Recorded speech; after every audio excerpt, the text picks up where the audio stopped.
ከባለቤቷ ጋርስ በምን ተለያዩ?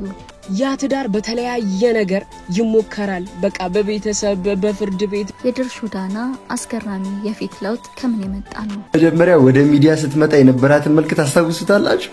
ታሪኩ ዲጂታጊና ነበር። ፕላስቲክ ሰርጀሪ ወይስ ብዙ የተሰደበችበት የፊት ትሪትመንት? ቪዲዮ አይተናው እንመለስ። ፋብትን እንድትይ የሚያረግሽ ቆንጆ ክሬም ተዘጋጅቶልሻል ውዴ። ከባለቤቷ ጋርስ በምን ተለያዩ? ብዙ ጊዜ ቪዲዮቼ ላይ ምናምን ነገር ድርሽዬ ብቻሽን ነሽ ወይ የታለ ባልሽ ምናምን እስቲ አሳይን ወይኔ ምናምን የሚባል ነገር አለ። እንዲሁም ሌሎች መረጃዎችን ይዘንላችሁ መተናል። ከወዲሁ ላይክ ስለምታደርጉ እናመሰግናለን። አርቲስቷ አሁን ላይ በሁለት ነገሮች በበርካቶች ዘንድ መነጋገሪያ ሆናለች። በሁለቱም ወገኖቿ በአንድ ወገን ተቃውሞን ያገኘች ሲሆን በሌላኛው ወገን ደግሞ ድጋፍ ተችሯታል። ድርሹ ከተለመደው ወጣ ብላ ዘለግላሉ ደቂቃዎች እንባ የተናነቃት ስራዋን ማቆም ልባዊ ፍላጎቷ እንደሆነ አይኖቿ እንባ አቅርረው ስትናገር ተደምጣለች። በብዙዎች ዘንድ ከሬዲዮ ጀምሮ በብዙ ሰዎች ተወዳጅነትን ያገኘችው ድርሹ ዳና ባለቤቷ ማን ነው የሚለውን በተደጋጋሚ ሰዎች ሲጠይቁ መመልከት አዲስ ነገር አይደለም። ድርሹ ዳና በቪዲዮ ሁልጊዜም ከልጆቿ ጋር የምትታይ ስትሆን ለተከታታይ ዓመታት ግን ባለቤቷ ማን እንደሆነ ሳይታወቅ ቀርቷል። ታዲያ ድርሹ ዳና አሁን ላይ ያስተላለፈችው አነጋጋሪ መልእክት ከብዙዎች ዘንድ ለምን ከባድ ቁጣን አስነሳ?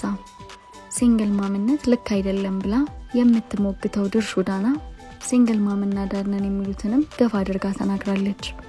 ሲንግል ማምነት ፕራውድ የሚደረግበት ነገር አይደለም።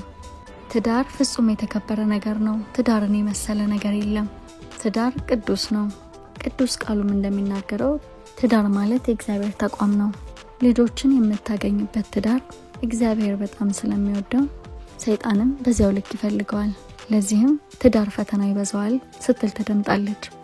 ውዶችዬ ከፈተና እግዚአብሔር ይሰውራችሁ ስትልም አስከትላ ብዙ ሰዎች ስለ ባለቤቷ እንደሚጠይቋት ተናግራለች። ለዚህም ተደጋጋሚ ጥያቄ በትናንትናው ዕለት ምላሽ ሰጥታበታለች።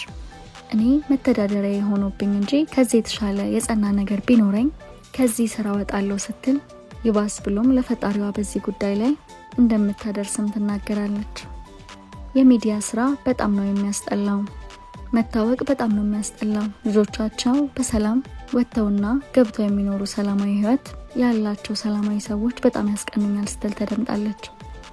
አሁን ላይ ወደ ሚዲያ መውጣት ውርደት ሆኗል። አሁን ላይ እኔም ስራ ስለሆነብኝ ነው እንጂ ያስጠላኛል። ድርሹ ዳና አሁን ላይ ሚዲያ ላይ ያለው እጅግ እንደሚያስጠላ ታወርታለች። በርካቶችም ለመታወቅ ሲሉ የተለያዩ ነገሮችን ያደርጋሉ ስትል ተደምጣለች። እናም ንግግሯን ስትቀጥል ፈጽሞ ቤተሰቦቿን ወደ ሚዲያ እየወጣችሁ ሲንግል ማም ነኝ የምትሉ ሰዎች ሼሞኒው ይሄ በጣም ያሳፍራልም ስትል ተናግራለች። ሲንግል ማምነት አሊያም ዳዲነት ልክ ሆኖ ሳይሆን የመጨረሻ አማራጭ ሊሆን የሚገባና ብዙ ነገር ከተሞከረ በኋላ ካልተሳካ የሚወሰድ የመጨረሻ እርምጃ ነው። እዚህ ሚዲያ ላይ የመጣችሁ በኩራት አትናገሩ። ባል ባይኖርሽ ክርስቶስ ባል ይሆንሻል ወይንም ሙስሊም ከሆንሽ ደግሞ አላህ አለሽ፣ አምላክሽ ትዳርሽ ይሆንሻል። ደግሞም ይህንን የሚሰሙ ልጆች ስላሉ ይህንን በማለታችሁ ልታፍሩ ይገባችኋል ብላ ወቅሳለች። ሰዎችንም ገመና ስለሚያወጡ ሰዎች እጅግ በምሬት ተናግራለች። በንግግሯ መዝጊያ ላይ ፕራይቬት ነገሮችን ተውትና እናንተ ከወጣችሁ ይበቃል በማለት ንግግሯን አብቅታለች። ሌላኛውና ሁለተኛው ድርሹ ዳና አነጋጋሪ የሆነችበት ጉዳይ ገንዘብ ሲኖር ሁሉም ነገር ላይኖርህ ይችላል፣ ነገር ግን ገንዘብ ከሌለ ምንም ነገር የለህም በማለት ተደምጣለች። ታዲያ በዚህም ጉዳይ ላይ በርካታ ሰዎች የተለያዩ ሐሳቦችን ሲናገሩ ተስተውሏል። ወደ ተመልካቾቻችን እናንተስ ስለዚህ ጉዳይ ምን ትላላችሁ? በስፋት እናየዋለን። ላይክ ስለምታደርጉ እናመሰግናለን። የድርሹ ዳና ፊት ከዚህ ወደዚህ በምን ምክንያትስ ተቀየረ? ብዙ ሰዎች የመለወጥ ተምሳሌት ያደርጓታል። በትናንትናው ዕለትም ድርሹ ዳና በሰይፉ ሾው ላይ ቀርባ ሰይፉ ፋንታሁን ይቺኛው ድርሹ አክስትሽ ነው የምትመስለኝ ሲል ቀልዷል። ብዙ ቀልዶች ተሰርተውባታል። እውነታው ግን ምንድነው? ፋብትን እንድትይ የሚያረግሽ ቆንጆ ክሬም ተዘጋጅቶልሻል ውዴ።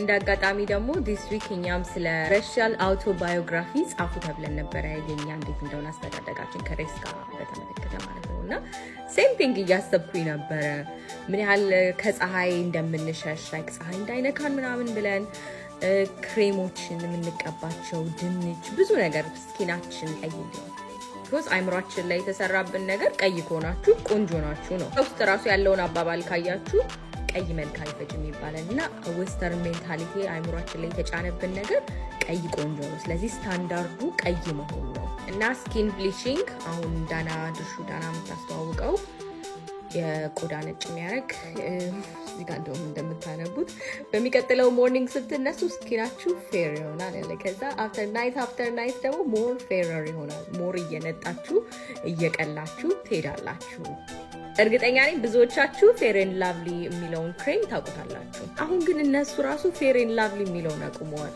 በፊት ማስታወቂያቸው እንደዚህ ነበረ ጥቁር ሴትዮ ናት ከዛ ምን ክሬም ተቀብተው ቀይ ሆናለች ቀይ ነው የሚያምረው ስታንዳርድ ውስጥ ነው አሁን ግን እነሱ ራሱ ቀይረውት ግሎ ኤንድ ላቭሊ አድርገውታል ሞዴሎች ጥቁሮችን ጆይን አድርገዋል which we should be proud of በከለራችን ፕራውድ መሆን አለብን yes ዲስከለሬሽናችን ማስተካከል that's okay ግን ስኪናችን ቀይ እንዲሆን ወይም እነሱን እንድንመስል anyway ማለት የምፈልገው ነገር በያዝነው በቆዳችን እግዚአብሔር በተሰጠን በተፈጥሯችን መኩራት አለብን ሁላችንም በጣም እናምራለን ግዴታ የስታንዳርድ አፍንጫ እንደዚህ መሆን አለበት አፍ እንደዚህ መሆን አለበት አይን ትልልቅ አፍንጫ ቀጥ ያለ ምናምን ብሎ የሰጡን የዌስተርን ስታንዳርድ ጸጉር ልስልስ ምናምን የሚል እሱን ሜንታሊቲ ከውስጣችን ማውጣት አለብንና ራሳችንን ኤምብሬስ ማድረግ አለብን እንደ ድርሹ ያሉ ሰዎች ደግሞ አይከን የሆኑ ታዋቂ የሆኑ ሰዎች ደግሞ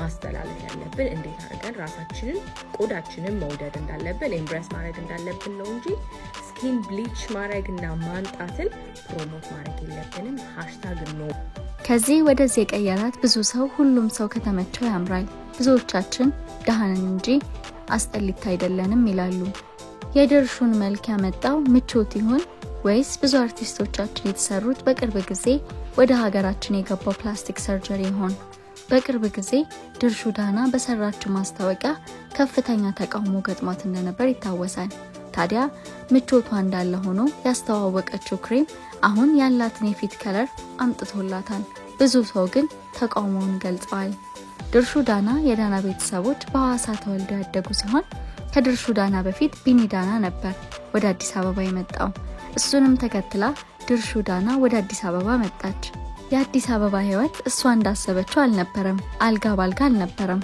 በብዙ ፈተና ውስጥ እንዳለፈች ተናገራለች ምትበላው ሳይኖራት በ600 ብር በተከራየችው ቤት ውስጥ ብዙ ፈተናዎችንም አልፋለች 4 ልጆችን እስካፈራችበት ትዳሯ በመን ተለያየች